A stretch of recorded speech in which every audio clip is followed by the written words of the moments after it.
Minha vizinha fofoqueira inventou que eu traía meu marido. Então eu espalhei um boato bem pior sobre ela e vi o caos se instalar na vida dela, para que ela aprendesse uma lição. Olá, bem-vindos ao canal. Aqui você encontra histórias emocionantes que vão te prender do começo ao fim. E a de hoje promete ser de tirar o fôlego.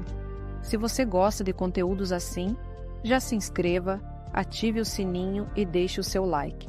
Agora acomode-se e vamos começar. Minha vida sempre foi o que se pode chamar de tranquila, sabe? Daquelas que não dão muito assunto para fofoca, o que, para mim, era uma bênção. Eu, Marina, e meu marido, o Carlos, tínhamos uma rotina gostosa. Ele trabalhava como gerente numa loja de material de construção, e eu era secretária num consultório dentário.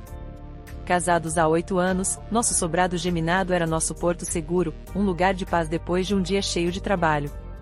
A gente gostava de cuidar do nosso pequeno jardim nos fins de semana, fazer um churrasquinho na varanda aos domingos e, de vez em quando, chamar alguns amigos para um carteado.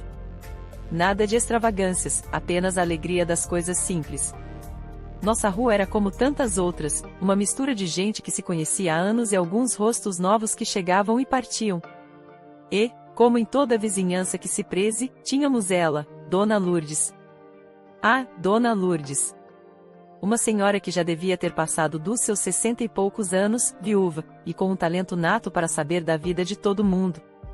A janela da cozinha dela, estrategicamente posicionada de frente para a rua, era o seu camarote particular para o desfile diário de acontecimentos.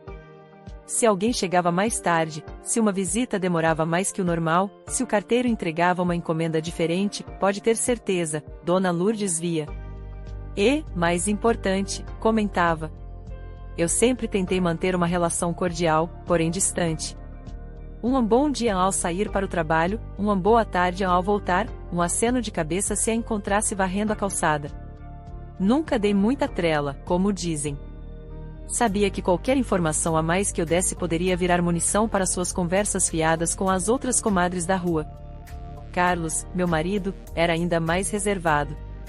Ele costumava dizer, com esse tipo de gente, Marina, quanto menos souberem da nossa vida, melhor a gente dorme. E ele tinha toda a razão. O problema começou de forma sutil, quase imperceptível. Primeiro, foram olhares. Sabe aquele olhar que parece te analisar dos pés à cabeça, procurando alguma coisa fora do lugar? Pois é. Quando eu passava, sentia os olhos de Dona Lourdes me seguindo, não com a curiosidade de sempre, mas com uma espécie de malícia. Desconfiança? Eu tentava ignorar. Deve ser coisa da minha cabeça, pensava. Um dia, cheguei um pouco mais tarde do trabalho. Tinha tido uma emergência no consultório, um paciente que precisou de um atendimento extra, e acabei perdendo meu ônibus. Um colega de trabalho, o Ricardo, que morava para o meu lado, ofereceu carona. Aceitei, claro. Era um rapaz gente boa, casado, pai de 2 meninas pequenas. Descemos do carro dele na esquina da minha rua, agradeci a gentileza, e ele seguiu o caminho dele. Mal sabia eu que aquela cena trivial seria o estopim para uma bomba. No dia seguinte, ao ir à padaria de manhã, senti o clima diferente. A atendente, Dona Cleide, que sempre me recebia com um sorriso e perguntava do Carlos, foi seca. Bom dia. O que vai ser? Quase não me olhou nos olhos. Estranho. Na volta, passei por um grupo de vizinhas conversando animadamente na calçada, incluindo a inevitável Dona Lourdes. Assim que me viram, o silêncio foi imediato. Elas se entreolharam e disfarçaram, uma tossiu, outra começou a falar do tempo. Aquilo me gelou a espinha. Sabe quando você sente que o assunto era você? Continuei meu caminho, fingindo que nada tinha acontecido, mas por dentro meu estômago estava revirado. O que diabos estava acontecendo? À noite, Carlos chegou do trabalho com uma expressão preocupada. Marina, aconteceu alguma coisa que eu não sei? Ele perguntou, sentando-se na beira da nossa cama enquanto eu me preparava para dormir. Como assim, amor? Aconteceu alguma coisa com você? Devolvi a pergunta, já sentindo um nó na garganta. Não, comigo não. Mas, o seu antenor, da borracharia, veio falar comigo hoje. Perguntou se estava tudo bem em casa, se a gente estava precisando de alguma coisa. Ué, que estranho. Por que ele perguntaria isso? Carlos hesitou. Ele disse que ouviu uns comentários na rua. Sobre você. Meu coração disparou. Comentários? Que tipo de comentários, Carlos? Ele me olhou com aqueles olhos castanhos que eu tanto amava, agora cheios de uma tristeza que me partiu o coração. Marina, estão dizendo que você está saindo com outro homem. Que viram você chegando tarde em casa, de carro com um sujeito. Senti o chão sumir dos meus pés. As palavras dele ecoaram na minha cabeça como um trovão. Sair com outro homem? Eu?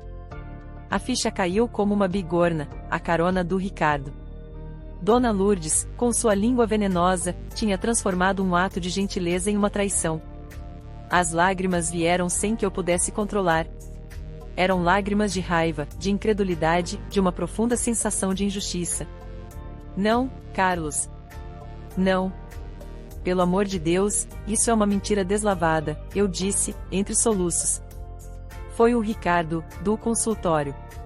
Ele me deu uma carona ontem porque perdi o ônibus. Só isso. Ele é casado, tem filhas. Como podem inventar uma coisa dessas? Carlos me abraçou forte.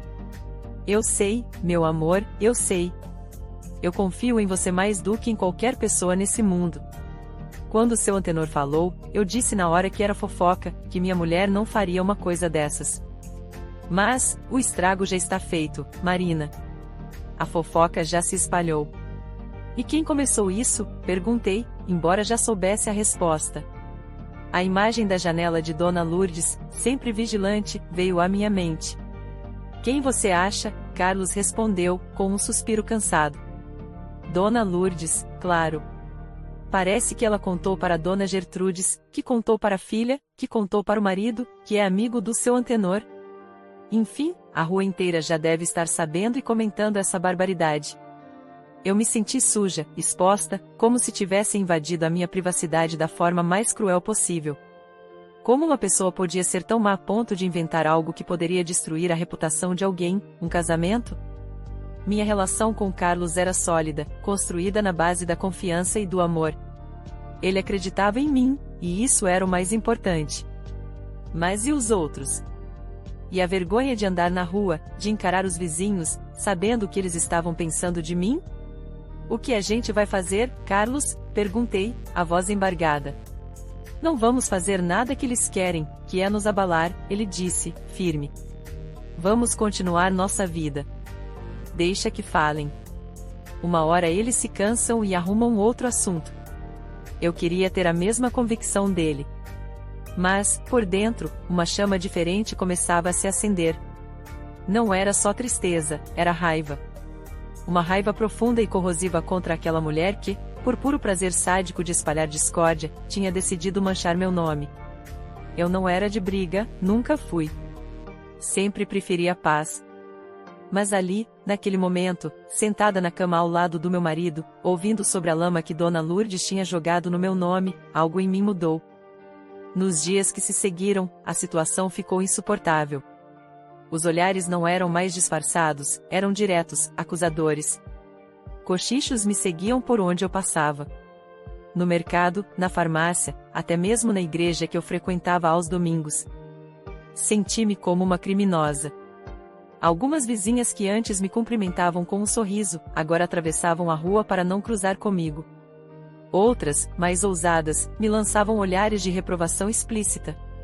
Era um inferno silencioso, uma tortura psicológica. Tentei conversar com algumas pessoas, explicar a situação. Dona Elza, a senhora me conhece há anos.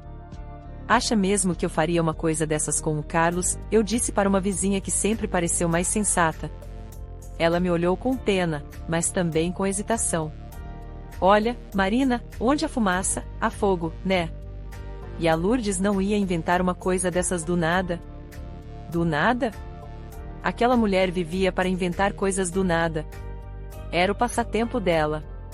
A gota d'água foi quando vi Carlos chegando em casa um dia, mais cedo do que o normal, com o rosto pálido e os ombros curvados. O que foi, meu bem? Perguntei, alarmada. Ele demorou a responder, apenas me olhou com uma dor que cortou minha alma. Hoje o meu chefe me chamou para conversar, ele começou, a voz baixa. Perguntou se eu estava com problemas pessoais, por quê? Porque a fofoca chegou até ele. Alguém, um cliente que mora aqui perto, comentou com ele sobre você. Aquilo foi como uma facada. A fofoca de Dona Lourdes não estava apenas destruindo minha paz e minha reputação, estava começando a afetar o trabalho do meu marido, o nosso sustento. Aquele era o limite. A raiva que antes era uma chama pequena agora se transformou numa labareda incontrolável dentro de mim. Eles tinham ido longe demais. Dona Lourdes tinha ido longe demais. Naquela noite, mal consegui dormir. Rolei na cama, a mente fervilhando. As palavras de Carlos ecoavam, deixa que falem. Uma hora eles se cansam. Mas eu não queria mais esperar. Eu não queria mais ser a vítima passiva da maldade alheia. Se Dona Lourdes gostava tanto de fofoca, de caos, de ver a vida dos outros virar um inferno, talvez ela precisasse provar um pouco do próprio veneno. Um veneno ainda pior. A ideia, a princípio assustadora, começou a tomar forma na minha mente, uma semente escura e perigosa, mas estranhamente tentadora. Passei dias remoendo, pensando. Simplesmente desmentir a história de Dona Lourdes não adiantaria. A maldade dela já tinha criado raízes profundas demais na mente da vizinhança. Eu precisava de algo mais forte, algo que virasse o jogo completamente. Precisava atingi-la onde mais doía, na sua reputação impecável, na sua imagem de senhora correta e pilar da comunidade. Dona Lourdes, apesar de ser uma fofoqueira de primeira, tinha uma fachada de beata que enganava muita gente. Estava sempre na primeira fila da missa, participava ativamente do grupo de caridade da paróquia, organizava bingos beneficentes e estava sempre à frente da coleta de doações para os mais necessitados. Era essa imagem que ela vendia, e era essa imagem que eu ia destruir. A ideia surgiu como um estalo, numa tarde enquanto eu lavava a louça, olhando para a janela da cozinha dela, aquela mesma janela que serviu de palanque para minha desgraça. Se ela gostava tanto de cuidar da vida alheia e se metia em tudo que era arrecadação, não seria difícil plantar uma sementinha de dúvida sobre a honestidade dela, não é mesmo? Lembrei-me das festas juninas da igreja, dos bazares de Natal. Dona Lourdes sempre estava lá, com a caderneta na mão, anotando quem doava o quê, controlando o caixa das barraquinhas. Era perfeito. Um boato sobre desvio de dinheiro, algo que colocasse em xeque sua integridade moral e financeira. Seria devastador.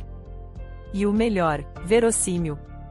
Afinal, quem mexe com tanto dinheiro, mesmo que para caridade, sempre está sujeito a esse tipo de desconfiança. Passei a semana seguinte observando, planejando cada passo. Não podia ser algo direto, vindo de mim. Ninguém acreditaria, e ainda poderiam dizer que era vingança, o que era, mas não podia parecer. Eu precisava de um porta-voz, alguém que espalhasse a notícia como se fosse uma descoberta própria, uma preocupação genuína. E eu sabia exatamente quem seria essa pessoa, Dona Zizi. Dona Zizi era outra figura da rua. Tão fofoqueira quanto Dona Lourdes, mas com uma diferença crucial, elas não se bicavam. Viviam numa espécie de guerra fria velada, disputando o título de a mais bem informada e a mais influente da vizinhança. Se uma dizia que ia chover, a outra garantia que faria sol. Se uma elogiava o novo padre, a outra encontrava 1000 defeitos nele. Era a rivalidade perfeita para o meu plano. Eu só precisava dar um empurrãozinho. Num sábado de manhã, fui à feira do bairro. Sabia que Dona Zizi estaria lá, como sempre, pechinchando na barraca de verduras. Esperei o momento certo. Quando a vi sozinha, examinando os tomates, aproximei-me com um ar preocupado, quase aflito. Dona Zizi, bom dia. A senhora me desculpe incomodar, mas eu precisava tanto conversar com alguém de confiança, alguém sensata como a senhora. Ela me olhou, surpresa. Eu nunca tinha puxado assunto com ela além do trivial. A curiosidade brilhou em seus olhos. Pois não, Marina? O que houve, minha filha? Você parece abatida. Bingo. A isca tinha sido mordida. Fiz uma pausa dramática, olhei para os lados como se estivesse com medo de ser ouvida. É uma coisa tão delicada, Dona Zizi. Não sei nem por onde começar.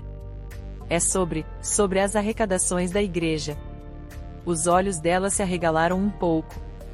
As arrecadações? O que tem?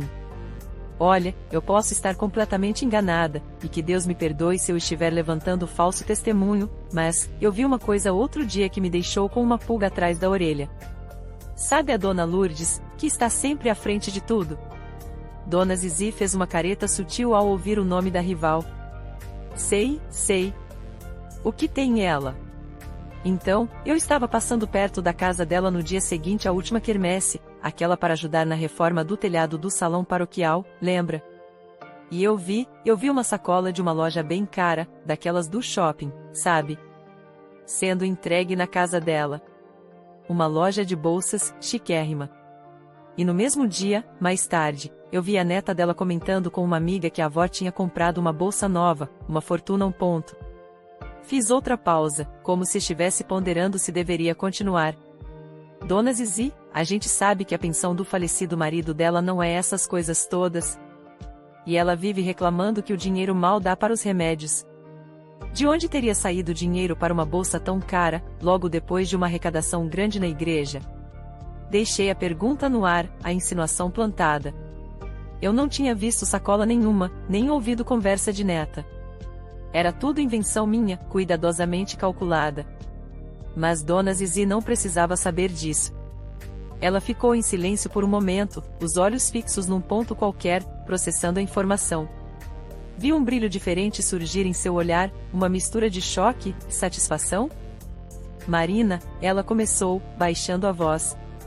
Isso é muito sério. Muito sério mesmo. Eu sempre achei estranho o jeito que a Lourdes controlava aquele dinheiro todo sozinha. Nunca deixava ninguém ajudar na contagem final, dizia que era para não dar confusão. Mas agora você falando isso...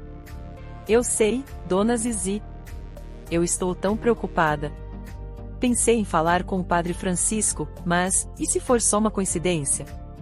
Eu ficaria muito mal de acusar alguém injustamente. Era crucial que eu parecesse preocupada com a justiça, não uma acusadora. Mas o dinheiro da comunidade, o dinheiro dos fiéis, é sagrado, não é? Com certeza, minha filha. Sagrado, ela exclamou, agora visivelmente agitada. Olha, Marina, você fez muito bem em me contar. Pode deixar, eu vou observar.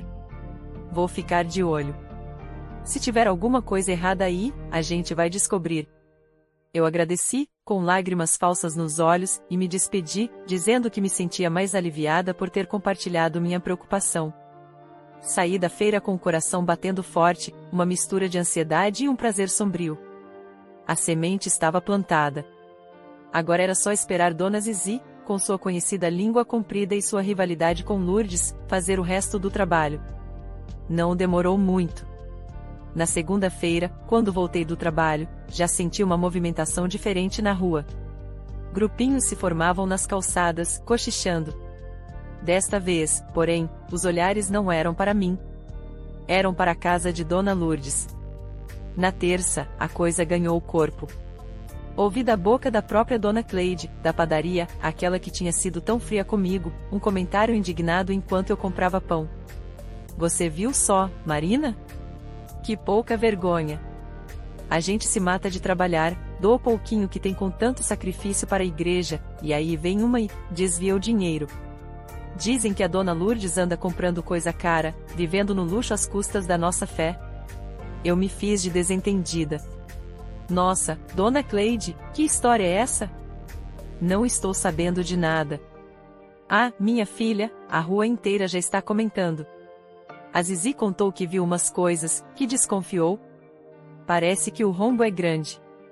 O arromba ficava maior a cada vez que a história era recontada.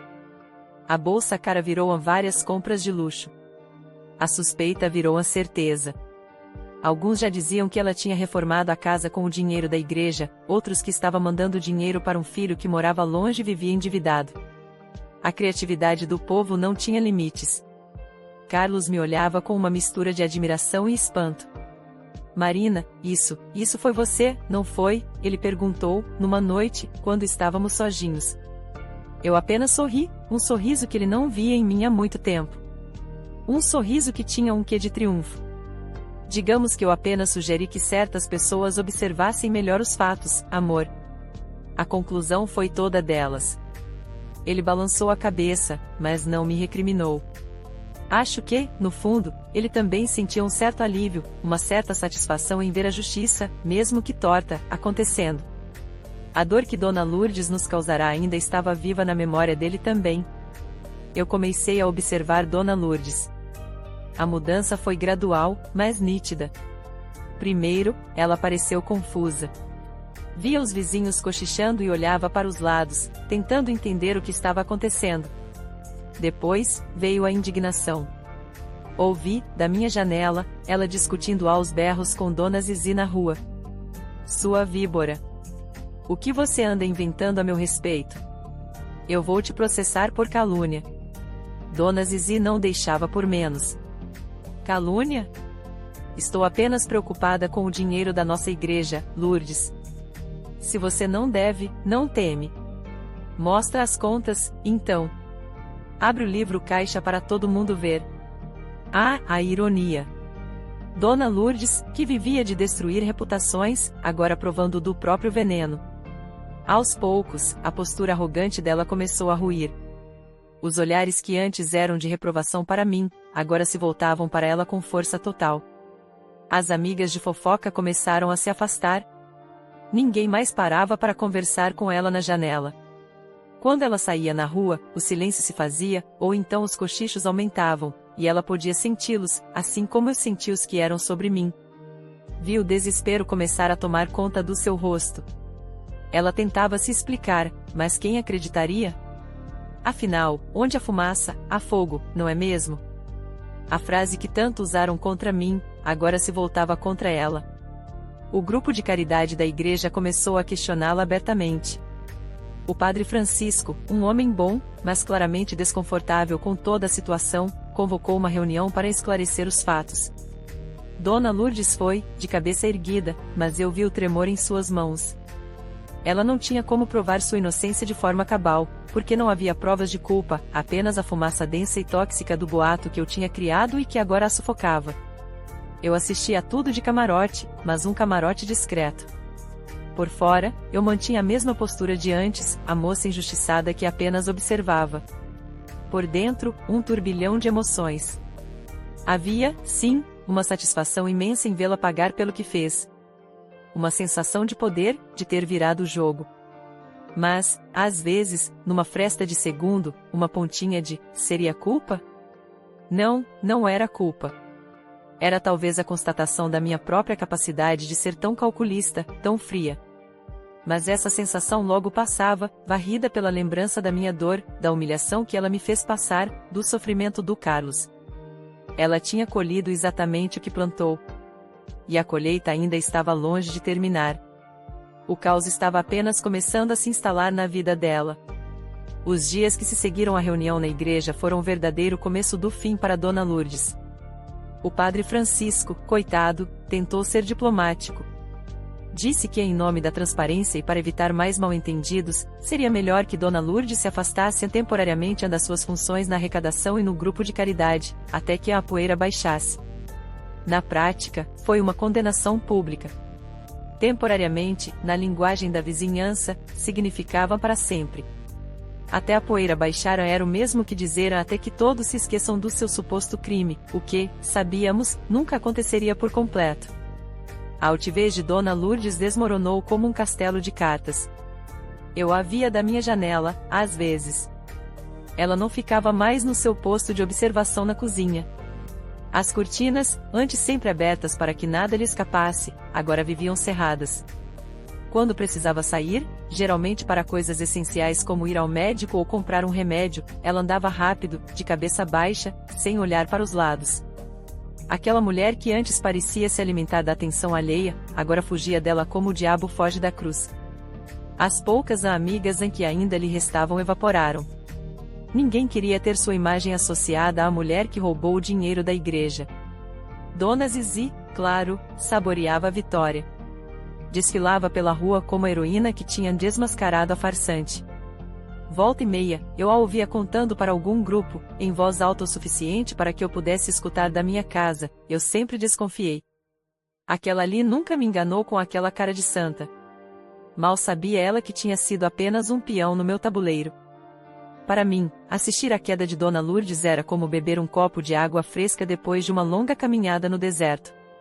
Havia uma satisfação fria, calculada, em cada novo episódio do seu declínio.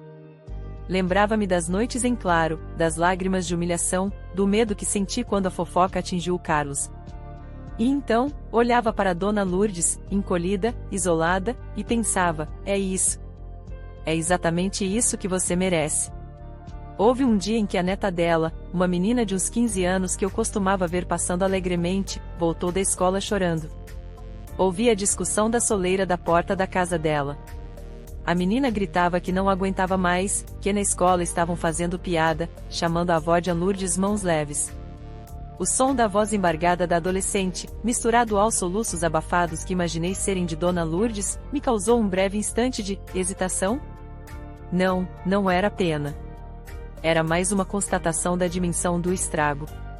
Mas logo essa sensação passou, substituída pela lembrança da minha própria angústia, da vergonha que me impuseram. Eles não tiveram piedade de mim, porque eu teria dela. Carlos, por sua vez, parecia aliviado. A tensão em seus ombros tinha sumido. Ele voltava do trabalho mais leve, sorridente. A fofoca sobre mim tinha sido completamente esquecida, soterrada pelo escândalo muito maior envolvendo Dona Lourdes. Ninguém mais me olhava torto.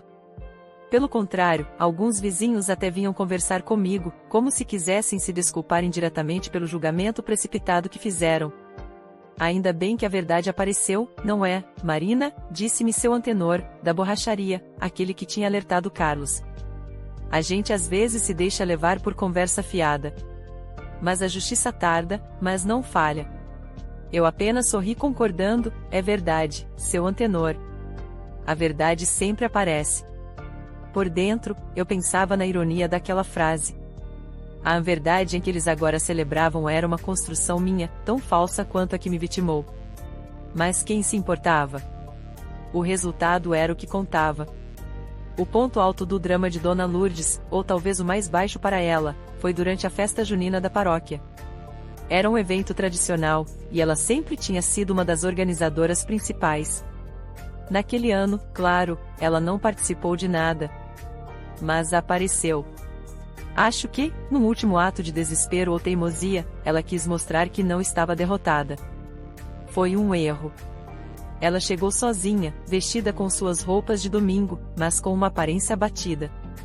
Assim que entrou no pátio da igreja, onde as barraquinhas estavam montadas e a música tocava animada, um silêncio constrangedor se espalhou pelas pessoas mais próximas. Os cochichos começaram imediatamente, como um enxame de abelhas raivosas. Vi pessoas apontando disfarçadamente, outras virando o rosto. Ela tentou se aproximar de uma barraca para comprar um espetinho, e a mulher que atendia, uma das antigas companheiras do grupo de caridade, fingiu não vê-la, atendendo outra pessoa que chegou depois. Dona Lourdes ficou parada ali, no meio do pátio, por um momento que pareceu uma eternidade. O rosto dela, antes vermelho de raiva nas discussões com Dona Zizi, agora estava pálido, quase cinzento. Os olhos, que antes faiscavam com malícia e curiosidade, agora estavam opacos, perdidos. Ela olhou em volta, como se procurasse um rosto amigo, um sinal de acolhimento, e não encontrou nada além de reprovação e desprezo. Vi seus ombros caírem, e ela deu meia volta, saindo do pátio da igreja tão silenciosamente quanto entrou. Ninguém a impediu. Ninguém disse uma palavra. Naquela hora, enquanto ela se afastava, pequena e curvada, confesso que senti um arrepio. Não de culpa, mas da força que uma reputação destruída tem. Ela tinha construído sua identidade social em cima daquela fachada de respeitabilidade, e agora, sem ela, não era ninguém. Era apenas uma velha senhora solitária, carregando o peso de um crime que, embora inventado por mim, era real para todos os outros. Depois daquele dia, Dona Lourdes raramente foi vista fora de casa.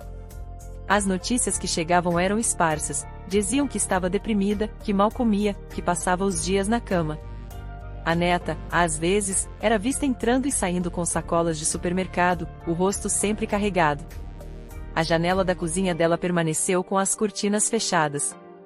O posto de observação da vida alheia tinha sido desativado permanentemente. Minha vida, por outro lado, voltou ao normal. Ou melhor, a um novo normal.